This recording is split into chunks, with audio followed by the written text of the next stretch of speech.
Ah bah tiens, oui, Canal a demandé à Der Zakarian, l'entraîneur de Montpellier, ce que ça lui faisait le retour de Domenech. Michel, le fait de voir Raymond Domenech sur un banc à côté de vous, ce que ça vous a fait? C'est un personnage du foot? Ah oui? C'est-à-dire? Rien à foutre. Ah bah c'est drôle, nous, tout pareil. C'est marrant, hein. Salut les sportifs, c'est Greg, vous êtes dans la frappe et l'info sport du jour à retenir, c'est cette question. Le film Saul est-il à l'origine de la bonne passe des Knicks?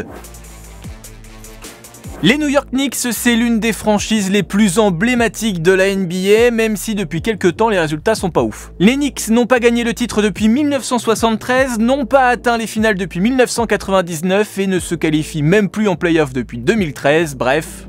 Nul à chier, N-U-L-A-C-H-I-E-R.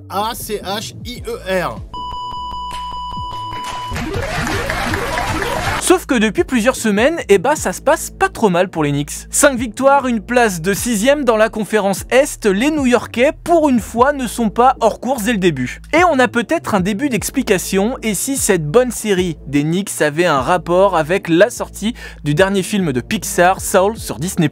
C'est le paradis? Non.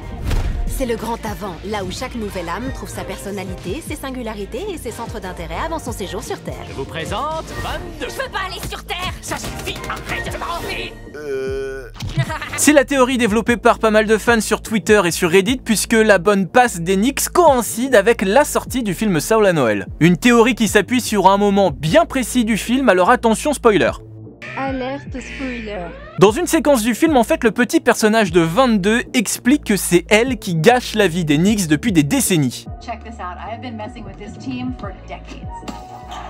And the Knicks lose another one. Et à la fin du film, le petit personnage de 22 revient sur Terre, donc elle ne peut plus marabouter les Knicks, qui comme par hasard performent depuis la sortie du film.